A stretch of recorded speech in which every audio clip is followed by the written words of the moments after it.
Materi yang pertama yaitu pembinaan dan pengembangan tenaga pendidikan, di mana pembinaan dan pengembangan tenaga pendidikan merupakan usaha mendayagunakan, memajukan, dan meningkatkan produktivitas kerja setiap tenaga kependidikan yang ada di seluruh tingkatan manajemen organisasi dan jenjang pendidikan. Tujuan dari kegiatan pembinaan ini adalah tumbuhnya kemampuan setiap tenaga kependidikan yang meliputi pertumbuhan keilmuan, wawasan berpikir terhadap pekerjaan, dan keterampilan dalam pelaksanaan tugas sehari-hari, sehingga produktivitas kerja dapat ditingkatkan.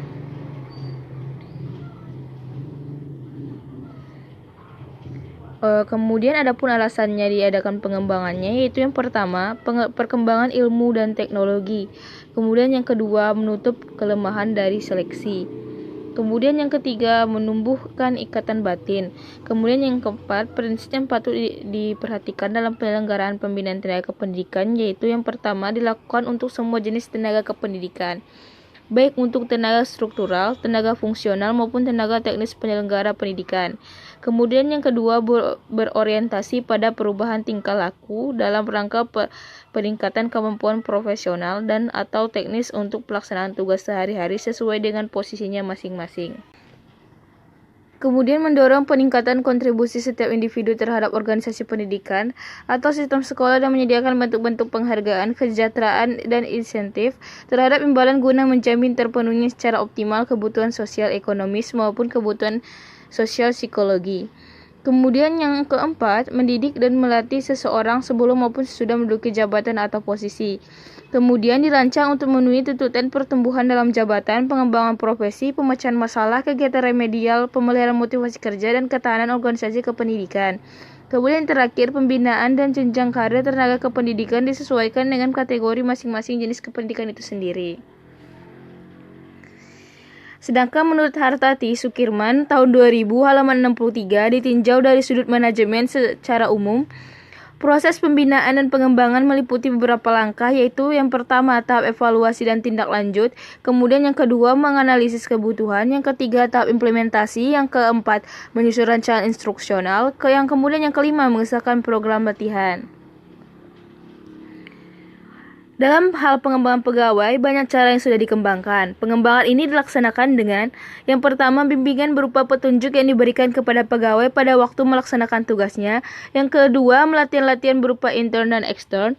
Yang ketiga, pendidikan formal. Yang keempat, promosi berupa pengangkatan jabatan ke yang lebih tinggi. Kemudian yang kelima, penataran. Kemudian yang terakhir, lokal karya atau workshop dan sebagainya. Sedangkan cara yang lebih populer adalah melalui penataran in-service training, baik dalam rangka penyegaran maupun dalam rangka peningkatan kemampuan tenaga kependidikan.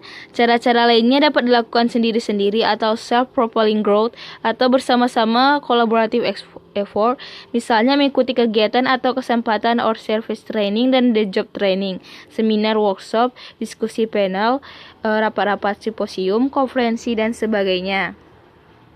Kemudian materi yang kedua, pemberhentian tenaga kependidikan, yang merupakan proses membuat seseorang tenaga kependidikan tidak dapat lagi melaksanakan tugas pekerjaan atau fungsi jabatannya, baik untuk sementara waktu maupun untuk selama-lamanya.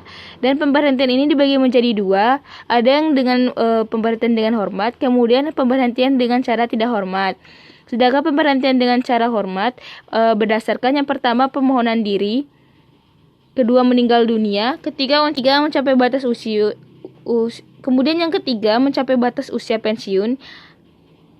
Kemudian yang ketiga mencapai batas usia pensiun dilakukan oleh penyelenggara satuan pendidikan yang bersangkutan. Kemudian sedangkan pemberhentian yang tidak hormat berdasarkan yang pertama hukuman jabatan, yang kedua akibat pidana penjara berdasarkan keputusan pengadilan yang telah mempunyai kekuatan hukum tetap dilakukan oleh penyelenggara satuan pendidikan yang bersangkutan. Selain itu, dalam pemberhentian tenaga kependidikan dapat dilakukan karena hal lain atau sebab lain. Yang pertama, pemberhentian atas permintaannya sendiri. Yang kedua, pemberhentian karena mencapai batas usia pensiun. Kemudian yang ketiga, pemberhentian karena adanya penyederhanaan organisasi. Kemudian yang keempat, pemberhentian karena melakukan pelanggaran. Kemudian yang kelima, pemberhentian karena tidak cakap jasmani dan rohani.